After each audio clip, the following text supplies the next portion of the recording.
கரூர் முட்டுச்சந்தில் கொடுத்துட்டு 3 மாவட்டத்துக்காரனை அனுப்பிச்சுட்டா என்ன அர்த்தம்? அப்போ அதுக்கு விஜய்க்கும் பொறுப்பு இருக்கு. நீ உன்னுடைய மாவட்ட செயலாளர் மேல தப்பு இருக்கு. எப்படி அரசு மேல குற்றம் சாட்டுறமோ அதே மாதிரி விஜய் மேலையும் தப்பு இருக்கு. இன்றைக்கு வந்து என்ன வித்தியாசமா? நாங்க வந்து உச்சகட்டமா எங்களுடைய திமுக பின்னணியில் தோணுச்சு. இன்னைக்கு வந்து தமிழ்நாட்டை எத்தனை போராட்டம் நாங்கள் ஏதாவது போய் தூண்டுறோமா? அண்ணாதிமுக போய் சந்திக்கிறோமா? திட்டமிட்டு திமுக போராட்டம் தோணுச்சு.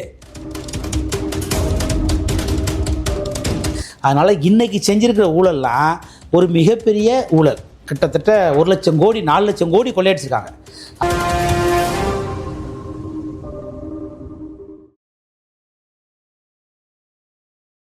இறந்த மக்களை போய் சந்திச்சு ஆதல் கூட சொல்லாதவராக தான் விஜய் இருக்காரு. அதனால வந்து இந்த விஷயத்துல வந்து விஜய்க்கும் முழு பொறுப்பு இருக்கு. விஜய்க்கும் நடந்த குற்றங்கள்ல காவல்துறையும் வந்து நம்ம குறை சொல்ல முடியாது. எப்படி காவல்துறையை வந்து நம்ம வந்து எந்த குற்றம் நடந்தாலும் காவல்துறை தான், அதில் மாற்று கருத்து இல்லை. அவங்கள்ட்ட தான் இன்டெலிஜென்ஸ் இருக்குது, அவங்கள்ட்ட தான் உளவுத்துறை இருக்குது. அதனால் ஒட்டுமொத்த தமிழ்நாட்டு உளவுத்துறையும் காவல்துறையும் ஃபெயிலியர் ஆகிடுச்சு. இந்த கூட்டத்தை முறையாக நடத்த விட்டாங்களா விடலையான்னு தெரில. ஆனால் காவல்துறைக்கு இந்த அரசுக்கு என்ன பொறுப்பு இருக்கோ அதே பொறுப்பு விஜய்க்கு இருக்குது, ஆதவ அர்ஜாவுக்கு இருக்குது, நிர்மல்குமாருக்கு இருக்குது, அருண்ராஜுக்கு இருக்குது, அங்கே உள்ள மாவட்ட செயலாளர் இருக்குது. அத்தனை பேருக்கும் பொறுப்பு இருக்குது. அப்போ அவங்களெல்லாம் நீ சுட்டி காட்டாமல் அவங்கள கூப்பிட்டு வான் பண்ணாமல் ஏன் நடத்தலை? ஒரு கூட்டத்தை எப்படி நடத்துறது? நீ வந்து அரசியலில் வந்து உச்சத்தை அடைகிறதுக்கு வந்து இப்படி வந்து மக்களை வந்து பழிகளாகக்கூடாது. அதனால் வந்து விசாரணை இன்னும் முழுமையாக முடியல. விசாரணை முடிஞ்சாதான் அதில் விஜய் குற்றம் செஞ்சுருக்காதா, ஆளும் அரசு குற்றம் செஞ்சிருக்கா? கண்டிப்பாக அரசு குற்றம் செஞ்சிருக்கு. அந்த குற்றத்தில் விஜய்க்கும் பங்கு இருக்கு. இதுல எப்படி அரசு குற்றம் செஞ்சிருக்குன்னு நீங்க சொல்றீங்க? ஒரு நிகழ்ச்சி நடத்துறதுக்கு பெர்மிஷன் கொடுக்காங்க. ஒன்று அந்த நிகழ்ச்சியை தடை பண்ணணும். அந்த மக்கள் அந்த இடத்துடைய கொள்ளளவு எவ்வளவு, எத்தனை பேர், இந்த எத்தனை சதுரடியில் இந்த நிகழ்ச்சி நடத்துகிறாங்க, எத்தனை பேர் கொள்ளளவு, எவ்வளவு மக்கள் இங்கே வர்றாங்க, எந்தெந்த மாவட்டத்துலேருந்து வர்றாங்க. அப்போ நீ என்ன பண்ணணும்? அந்தந்த மாவட்ட எல்லைகளில் போட்டு அவங்களெல்லாம் கட்டுப்படுத்தி கூட்டத்தை முறையாக ஒழுங்குபடுத்திருக்கோம்ல. காற்றாற்று இது மாதிரி இந்த பிள்ளை மாதிரி இவங்க வாரத்துக்கு வந்து கூட விட்டால் ஒட்டுமொத்த தமிழ்நாட்டையும் கொண்டு இங்கே வந்து தம் பண்ணால் முட்டுச்சந்தில் கூட்டம் போட்டு நீ கூட்டத்தை என்ன பண்ணணும்? ஒரு பெரிய மைதானத்தில் கொடுத்துருக்கணும், ஒரு பெரிய பிளே கிரவுண்டில், இல்லைன்னா ஒரு பெரிய எங்கேயாவது ஏரியில் கொடுத்துருக்கணும். அதை விட்டுட்டு கரூர் முட்டுச்சந்தில் கொடுத்துட்டு 3 மாவட்டத்துக்காரனை அனுப்பிச்சுட்டா என்ன அர்த்தம்? அப்போ அதுக்கு விஜய்க்கும் பொறுப்பு இருக்கு. நீ உன்னுடைய மாவட்ட செயலாளர் மேல தப்பு இருக்கு. எப்படி அரசு மேல குற்றம் சாட்டுறமோ அதே மாதிரி விஜய் மேலையும் தப்பு இருக்கு. நீ என்ன பண்ணிருக்கணும்? உன்னுடைய மாவட்ட செயலாளருக்கு கட்டளையிட்டு இங்கே கரூர் மாவட்ட மக்கள் மட்டும் வந்தா போதும், பக்கத்தில் இருக்கிற நாமக்கல் மாவட்டமோ சேலம் மாவட்டமோ இந்த பக்கம் இருக்கிற திருச்சி மாவட்டமோ கரூரை சுற்றி இதில் கோயம்புத்தூரோ வேற எந்த மாவட்ட மக்களும் இங்கே வரக்கூடாது. நான் இது கரூர் மக்களுக்கான கூட்டம். நான் இப்போ தான் நாமக்கல்கிட்ட பேசிட்டு வந்திருக்கேன். என்னமோ இந்த செம்மறி ஆட்டு கூட்டம் மாதிரி இப்போ இவர் நாமக்கல்ல பேசிட்டு பின்னாடியே வந்தா என்ன அர்த்தம்? பைக் ரேஸ் பண்ண என்ன அர்த்தம்? அதனால விஜய் மேலையும் தப்பு இருக்கு. தொண்டர்களை அரசியல் படுத்திருக்கணும், தற்கூரியா வளர்க்கக்கூடாது. இதைத்தான் நான் சொல்றேன். விஜய் வந்து அரசியல் படுத்தணும், பயிலரங்கம் நடத்தணும், தமிழ்நாட்டுடைய அரசியலை சொல்லிக் கொடுக்கணும், திராவிட அரசியலை சொல்லிக் கொடுக்கணும், சித்தாந்தங்களை சொல்லி கொடுக்கணும், மொழிப்போரில் இருந்த தியாகங்களை சொல்லிக் கொடுக்கணும். அப்பதான் அவங்க அரசியல் படுத்தப்படுவாங்க. சும்மா படத்தை பார்த்துட்டு எது வந்தாலும் விஜய் முதலமைச்சர் எப்படி ஆக முடியும்?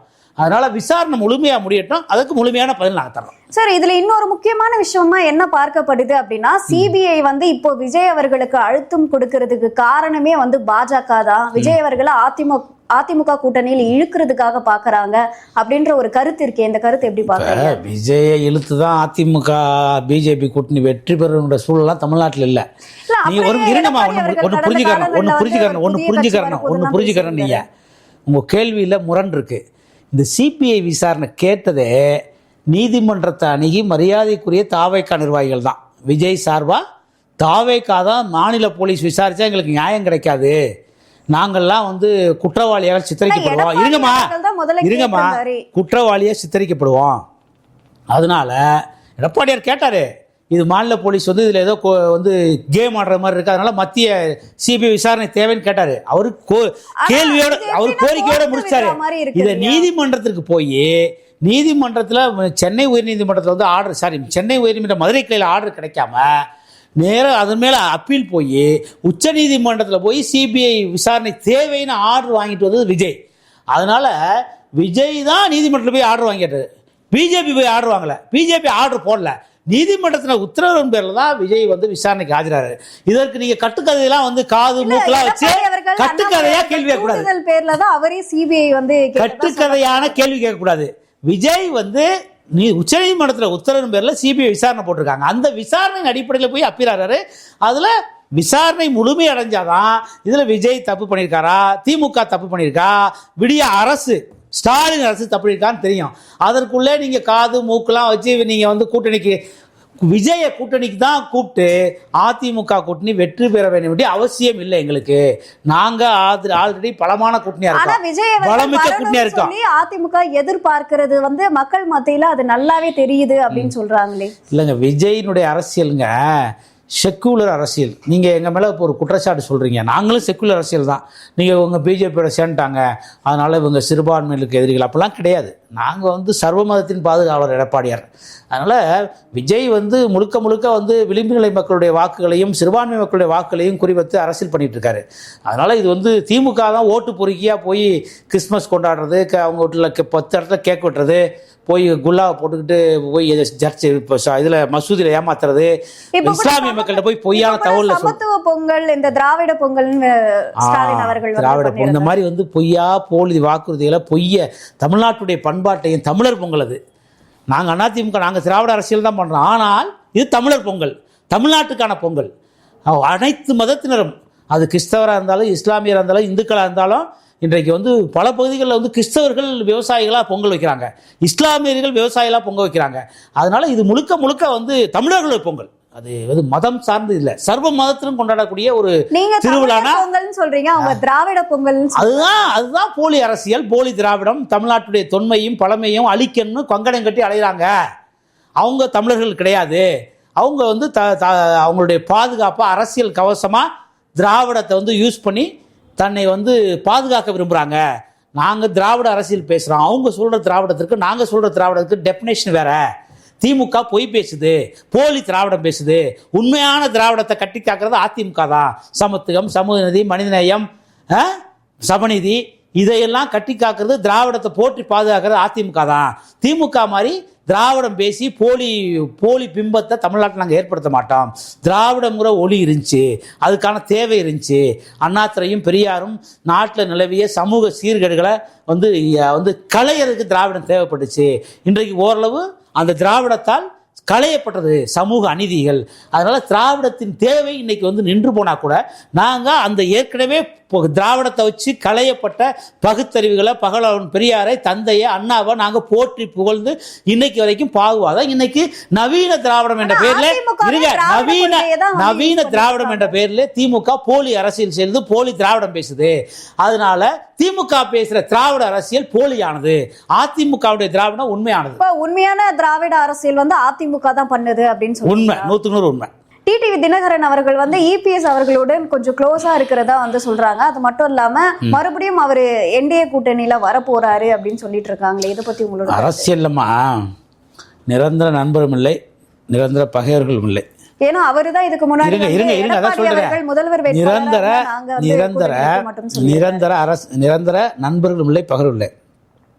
திராவிட முன்னேற்ற கழகத்தை மரியாதைக்குரிய மறைந்த கருணாநிதியும் மு.க. ஸ்டாலினையும் உதயநிதி ஸ்டாலினையும் மரியாதைக்குரிய வைகோ அவர்கள் மாதிரி கீழ்த்தரமாக யாருமே விமர்சனம் பண்ண கிடையாது. நான் வந்து இனியும் நான் திமுகவோட கூட்டணி வச்சா என்னுடைய கல்லறை கூட மன்னிக்காதுன்னு பேசின ஒரு வைகோ அசிங்கமாக பேசியிருக்காரு. தமிழ்நாட்டில் வந்து ஒட்டுமொத்த ஈழத்திலையும் 1.5 லட்சம் பேரை கொண்டு குவித்ததுக்கு திமுக தான் சொல்லியிருக்காரு, காங்கிரஸ் தான் சொல்லியிருக்காரு. அந்த காங்கிரஸோடையும் திமுகவையும் ஜெயிச்சு வாரிசு அரசியலை எதிர்த்து கட்சி ஆரம்பித்த தன்னுடைய வாரிசை எம்பி ஆக்கியிருக்காரு வைகோ கோபால்சாமி. அதனால் எங்களுக்கும் டிடிவி தினகரனுக்கும் ஒரு பெரிய முரண்லாம் கிடையாது. ஒரு காலத்தில் எல்லாமே நாங்கள் ஒன்றா பயணம் பண்ணோம். அரசியல் சூழலில் அவர் தனிக்கட்சி ஆரம்பிக்கக்கூடிய சூழல் வந்துச்சு. அவரும் அம்மாவை போற்றி புகழ்கிற அண்ணாவுடைய கொள்கையில் நான் வந்து வாழ்கள்னு சொல்கிறாரு, பெரியார் வாழ்கள்னு சொல்கிறாரு. அதனால் எங்களுடைய தத்துவ கொள்கையோட கோட்பாட்டோட ஒத்து தான் போகிறாரு. அரசியலில் விமர்சனம் பண்ணுறதுலாம் வந்து சர்வசாதாரணம். அதனால் எங்கள் எடப்பாடியார் சொல்லியிருக்கார், புதிய கட்சிகள் இந்த கூட்டணியில் இணைய போகிறாங்க, நாங்கள் வந்து வரவேற்கிறோம். அப்படி வந்தால் நாங்கள் அத்தனை பேரையும் நாங்கள் வந்து இணைச்சி ஒரு புதிய அரசியல் நாங்கள் ஏற்படுத்துவோம். இந்த திராவிட இந்த முன்னேற்ற கழகத்தை ஆட்சியிலேருந்து அகற்றுறதுக்கு அரசியல் கூட்டணி, தேர்தல் கூட்டணி கண்டிப்பாக அமைச்சு ஒரு மிகப்பெரிய வெற்றியை பெறும் சொல்லியிருக்காரு. அதனால் நாங்கள் வந்தால் வரவேற்போம். முதல் முறை வாக்காளர்கள் எல்லாருமே விஜய் அவர்களுக்கு தான் ஓட்டு போடுவாங்க அப்படின்ற மாதிரி ஒரு கருத்தை வந்து வெளியிட்டிருக்காங்க. இந்த கருத்தை நீங்க எப்படி சார் பாக்குறீங்க? ஏமா நீங்கள் முதல் முறை வாக்காளர்கள் ஓட்டு போடுவான்னு சொல்கிறீங்க. நாங்கள் வந்து எந்த பிரதிபலனுமே எதிர்பார்க்காம கடந்த 10 ஆண்டுகள் நாங்கள் ஆட்சியில் இருந்தபோது 2011-21 ஆட்சியில் 52 லட்சம் லேப்டாப் கொடுத்துருக்கான். ஆல் பாஸ் பண்ணி விட்டுருக்கான். அது கொரோனா அந்த இருங்க அதான் அந்த 10 வருஷம் ஆட்சியில் அந்த இந்த டேட்டா கார்டு ஃப்ரீயாக கொடுத்துருக்கான். மாணவர்களுக்கு செருப்புலேருந்து கல்வியிலேருந்து கல்வி கட்டணத்துலேருந்து புக்கிலேருந்து இந்த 10 வருஷத்தில் இலவசமாக கொடுத்தான். நாங்கள் செய்யாத திட்டங்களே கிடையாது. இருங்க, நாங்கள் செய்யாத திட்டங்களே கிடையாது. மாணவர்களுக்கு இளைஞர்களை ஊக்குவிக்கிறதுக்கு தமிழ்நாடு ஃபுல்லாக வந்து போய் விளையாட்டு பொருட்கள் கொடுத்தான். எல்லா இடத்துலையும் போட்டிகள் நடத்தலாம். எல்லா மாணவர்களையும் வந்து ஒரு திறனுள்ள ஸ்கில்டு இதா வந்து திறன் மேம்பாட்டு இல்ல இப்போ நீங்க திமுக அரசு வந்து திறன் மேம்பாட்டு நிகழ்ச்சிகள் நடத்தலாம். இந்த 10 வருட ஆட்சியில் நாங்கள் எந்த ஓட்டு வங்கி அரசியலே நாங்கள் பண்ணலை. அதனால இளைஞர்கள்லாம் எடப்பாடியாரா முதலமைச்சர் வரணும்னு நினைக்கிறாங்க. இளைஞர்கள்லாம் ஒரு பச்சை தமிழர் எடப்பாடியார் அவர் வந்தா மாணவர்களுக்கு நல்லது நடக்கும். அதாவது திமுக அரசுலயும் லாக்அப் டெத் நடந்திருக்கு, உங்களுடைய ஆட்சியிலும் வந்து லாக்அப் டெத் நடந்திருக்கு. சோ உங்க இதுலயுமே தூத்துக்குடி துப்பாக்கி சூடு வந்து நடந்திருக்கு, இங்கேயுமே அந்த கள்ளச்சாராயம் இந்த மாதிரியான சம்பவங்கள்லாம் வந்து நடந்திருக்கு. சோ நீங்க ஈக்குவல், அதாவது திமுகவும் அதிமுகவும் இந்த தவறுகளையும் ஊழல்களையும் ஒரே மாதிரி தான் பண்ணிட்டு இருக்காங்க, 2 பேரும் வேற வேற கிடையாது அப்படின்ற ஒரு கருத்தே வந்து இருக்கு. நீ இப்படி பாருங்க, 4 லட்சம் கோடி கொள்ளையடிச்சிருக்காங்க அனைத்து துறையிலையும். நகர்ப்புற வளர்ச்சித்துறையில் 50,000 கோடி கொள்ளையடிச்சிருக்காங்க. ஊரக வளர்ச்சித்துறையில் 64,000 கோடி கொள்ளையடிச்சிருக்காங்க. இப்படி ஒவ்வொரு துறையிலும் தமிழ்நாட்டில் கிட்டத்தட்ட 4 லட்சம் கோடி கொள்ளையடிச்சிருக்காங்க. மலையும் கொள்ளையடித்து ஒரு 50,000 கோடி கொள்ளையடிச்சிட்டாங்க. டாஸ்மார்க்கில் ஒரு 50,000 கோடி கொள்ளையடிச்சிட்டாங்க. இப்படி பல லட்சம் கோடிகளை கொள்ளையடித்த திமுகவையும் வந்து அதிமுகவும் சம பார்வையில் பார்க்க முடியாது. நீங்க ஒரு ஆட்சி நிர்வாகம் நடத்தும் போது இந்த ஆட்சி அதிகாரம் நிர்வாகம் பண்ணும்போது சட்டத்தினுடைய ஆட்சி நடத்தணும். அப்படி நடத்தும் போது அந்த சட்டத்தின் ஆட்சிக்கு பங்கு வரும்போது கேடு வரும்போது இந்த மாதிரி ஒரு சில சட்டத்தை கையில் எடுக்கக்கூடிய சூழல் வரத்தான் செய்யும். தூத்துக்குடி துப்பாக்கி சூடுன்னு வந்து நீங்க வந்து பேசுறீங்க. அதுல அன்னைக்கு என்ன நடந்துச்சு, இன்னைக்கு என்ன நடக்குது? அந்த ஸ்டெர்லைட் ஆடையை மூடணும்னு சொல்லிட்டு திமுக வந்து மாதம் வந்து வருஷம் அந்த ஸ்டெர்லைட் ஆலையில் மிகப்பெரிய கையூட்டு பெற்றுக்கிட்டு இருந்துச்சு. அவங்களுக்குள்ள ஒரு பிரச்சனை வந்தவொடனே அந்த ஆலையை மூடணும்னு சொல்லிட்டு மக்களை தூண்டி விட்டு ஒரு மிகப்பெரிய கோடிகளை செலவு பண்ணி போராட்டத்தை அரசுக்கு வந்து தர்ம சங்கத்தோட மாதிரி திமுக தான் பண்ணுச்சு. உச்சகட்டமா ஒரு மிகப்பெரிய நக்சலைட்டு பயங்கரவாதிலாம் உள்ள இறக்கி மக்களோட கலந்து தூத்துக்குடி மாவட்ட ஆட்சி அலுவலகத்தை நோக்கி மிகப்பெரிய பேரணி போயிட்டு இருக்கு. அவங்களுடைய குறிக்கோள், அந்த அரசுக்கு எதிரானவர்களுடைய குறிக்கோள், அந்த கழகக்காரருடைய குறிக்கோள் மாவட்ட ஆட்சி அலுவலகத்தில் நுழைஞ்சு அங்கே உள்ள அரசு அலுவலர்களை தாக்கி ஒட்டுமொத்த பயில்களையும் எரிக்கிறது.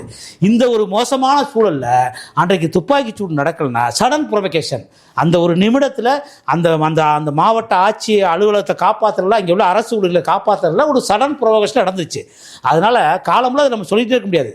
அரசையும் அந்த ஆட்சி அலுவலகத்தையும் அங்கே உள்ள அங்கே உள்ள அரசு ஊழியர்களையும் அங்கே உள்ள பொதுமக்களையும் காப்பாற்றுறது ஒரு அரசின் கடமை. அதை காப்பாற்றுறதுக்காக நடந்த துப்பாக்கி சூட்டை நீங்கள் இப்போ 5 வருஷம் கழிச்சு கேட்டு இருக்க முடியாது. இன்னைக்கு நடந்த அநியாயத்தை பேசுங்க, இன்னைக்கு நடந்த அக்கிரமத்தை பேசுங்க. இன்னைக்கு என்ன நடந்துகிட்டு இருக்கு? போய் வந்து ஒரு அண்ணா யூனிவர்சிட்டியில் ஒரு மாணவி பாலியல் வன்புணர்வுக்கு துன்புறுத்தப்பட்டு வந்து கைது செய்யப்பட்டு சிறையிலும் அடைக்கப்பட்டுட்டாங்க. அதுல முழுமையான விசாரணை நடந்திருக்கா? நாங்க சிபிஐ விசாரணை கேட்டோமே, கொடுத்தீங்களா? அதுல அமைச்சருக்கு தொடர்பு இருக்குன்னு சொல்றீங்க, நீங்க செஞ்சீங்களா? அமைச்சரை விசாரிச்சீங்களா? திமுகவுடைய பகுதி செயலாளருக்கு வட்ட செயலாளருக்கும் வந்து பங்கு இருக்குன்னு நாங்க சொல்றோமே, விசாரிக்கீங்களா? ஏன் அவசர அவசரமா அந்த வழக்கு நடத்துறீங்க? ஏன் சிபிஐ கொடுக்கல? இப்படி பல கொஸ்டின் வருது. இருங்க, அண்ணா நகர்ல ஒரு சிறுமி பாலியல் வன்புணர்வுக்கு துன்புறுத்தப்படுறாங்க. ஏன் அந்த அரசு வந்து முழுமையா விசாரிக்காம சிபிஐ ஒப்படைக்காம அந்த உயர்நீதிமன்றம் போட்ட ஆர்டர்ல ஏன் சுப்ரீம் கோர்ட் போகுது? ஏன் 10 லட்ச ரூபாய் பீஸ் கொடுக்குது? இப்படி ஒரு மோசமான அரசு இங்க நடந்துகிட்டு மோசமான ஒரு சூழல் இருக்குமா? நீங்க போய் தூத்துக்குடி துப்பாக்கி சூடையும் அதிமுக அரசையும் திமுக அரசையும் ஒன்னா வச்சு பேசுறீங்க. இல்ல, இரு ஆட்சிகளிலும் பல்வேறு சம்பவங்கள் நடந்திருக்கு. அங்கொன்று இங்கொன்று நடக்குமா? இப்ப ஆட்சி அதிகாரத்தை நீங்க சட்டத்தை கையில் எடுக்காம நடத்த முடியாது. ஆனால் இங்க நடக்கிறதா என்ன நடந்துகிட்டு இருக்கு? அஜித்குமார் இதுல என்ன நடந்துச்சு? அந்த வழக்கு என்னாச்சு? அஜித்குமார் ஒரு விசாரணை போயிட்டு இருக்கு. இந்த மாதிரி தான் நீங்க வந்து அதிமுக நடக்கிற வந்து லாக்அப் டெத்துக்கும் அதிமுக நடக்கிற வந்து போராட்டங்களுக்கும் திமுக நடக்கிற வந்து லாக்அப் டெத்துக்கும் வித்தியாசம் இருக்கு. இன்றைக்கு வந்து என்ன வித்தியாசமா?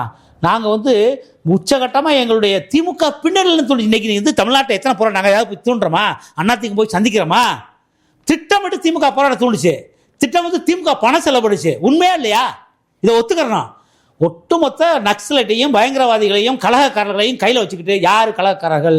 இன்றைக்கு இந்த 4.5 வருஷத்தில் கோவன், மக்கள் அதிகாரம், அவங்களுக்கு வேலையே தமிழ்நாட்டில் பயங்கரவாத செயல்களை தூண்டி விடுறது, அரசுக்கு எதிராக பேசுறது, அரசுக்கு எதிராக வந்து கலகம் ஊட்டுறது, அரசுக்கு எதிராக வந்து பாடுறது. இந்த அதிமுக ஆட்சியில் விகரசாக 1 வருஷம் பண்ணாங்க. எங்கள் அரசுக்கு எப்படிலாம் குறைச்சி கொடுக்கணுமோ இன்றைக்கி என்ன தமிழ்நாட்டில் பாலாறு தேனா விட அவங்களாம் எங்கே? திருமுருகன் காந்தின்னு ஒருத்தர் இருக்கான், அவனுக்கு வேலை தான் கையூட்டு பெற்றுக்கொண்டு அரசுக்கு எதிராக பேசுறது, பயங்கரவாதத்தை தூண்டி விடுறது, ஈழத்தமிழர் பிரச்சனையை வந்து வேற மாதிரி திசைரிப்பி விடுறது. இந்த மாதிரி அதே மாதிரி கம்யூனிஸ்ட் கட்சிகள் இன்னைக்கு எங்கே போச்சு? விடுதலை சிறுத்தைகள் எங்கே போச்சு? இஸ்லாமிய இயக்கங்கள் எங்கே போச்சு? சிறுபான்மை இயக்கங்கள், கிறிஸ்தவ அமைப்புகள் இப்படிலாம் எங்கள் ஆட்சியில் எல்லாம் போராடினாங்களே, இன்னைக்கு எங்கே போனாங்க? அதனால இது முழுக்க முழுக்க திமுக பின்னணியிலிருந்து எங்க ஆட்சிக்கு குடத்துல ஏற்பட்டு நடத்திய போராட்டங்கள், திமுக பினாமி போராட்டங்கள். நாங்க அந்த மாதிரி ஒரு இழிவான அரசியலை பண்ண மாட்டோம். நாங்க அனிதாவுடைய சாவுல அரசியல் பண்ண மாட்டோம். நாங்க ஒரு நியாயமான கள போராட்டத்தில் நாங்கள் அரசியல் பண்ணுவோம். திமுக மாதிரி கேவலமான அரசியலை பண்ண மாட்டோம்னு நான் சொல்றேன். சார், இப்போ திமுக அரசு மீது வந்து பல்வேறு ஊழல்கள் நடைபெற்றிருக்குன்னு சொல்லி குற்றம் சாட்டுறீங்க. எங்க மீது ஊழல் குற்றம் சாட்டப்பட்டு யாரு சிறைக்கு போயிருக்கா அப்படின்ற ஒரு கேள்வியை தான் வந்து திமுக அரசு முன்வைக்கிறாங்க. ஊழல் குற்றச்சாட்டுன்னு சொல்றீங்க, அப்ப எங்க மீது வழக்கு போட்டு எங்களை வந்து கைது பண்ண வேண்டியதானே அப்படின்னு கேக்குறாங்களே. இல்லம்மா, எப்போவுமேமா சர்க்காரியா கமிஷன் ஒன்று இருக்கு. அதில் வந்து அவர் ஒரு நீதிபதியே மனம் திறந்து நொந்து நூலாகி அவர் என்ன அவருடைய விசாரணையில் கருணாநிதி சொன்ன பதில்கள்லாம் கேட்டு திமுக ஊழல் செய்வதில் விஞ்ஞானபூர்வமானவர்கள், விஞ்ஞான ஊழல் தப்பு செஞ்சால் கூட விஞ்ஞானமாக ஊழல் செஞ்சுட்டு காற்றுல கொள்ளையடித்தவங்க, சக்கரை முட்டையில் கொள்ளையடித்தவங்க, மண்ணில் கொள்ளையடிக்கிறவங்க, மலையை குடைஞ்சி கொள்ளையடிக்கிறவங்க, கள்ளச்சாராயம் 2000 கள்ளச்சாராயம் டாஸ்மார்க் பாரில் கொள்ளையடிக்கிறவங்க, இப்படி ஊழல் செய்யறதுல மிகப்பெரிய மன்னன்கள், வல்லவர்கள். அதனால் வந்து அவர்கள் அப்படி தான் சவால் விடுவாங்க. இதுக்குன்னே அவங்கள காப்பாற்றுறதுக்கு ஒரு பெரிய லீகல் டீம் வச்சுருக்காங்க. அதனால் இன்றைக்கி செஞ்சுருக்கிற ஊழல்லாம் ஒரு மிகப்பெரிய ஊழல். கிட்டத்தட்ட 1 லட்சம் கோடி 4 லட்சம் கோடி கொள்ளையடிச்சிருக்காங்க. அதனால் இன்றைக்கு விசாரணை போயிட்டுருக்கு. விரைவில் வந்து இது விஷயமாக மத்திய புலனாய்வு அமைப்பு வந்து விசாரணையை துவக்க போகுது. அதுக்கான டீட்டெயில்ஸ்லாம் கலெக்ட் பண்ணிட்டு இருக்காங்க. ஏற்கனவே நாங்கள் வந்து புகார் கொடுத்தோம். அதனால் இந்த 4 லட்சம் கோடி ஊழலில் திமுக தப்பவே முடியாது. கண்டிப்பாக ஒட்டுமொத்த குடும்பமும் அமைச்சர் சகாக்களும் சிறைக்கு செல்வாங்க.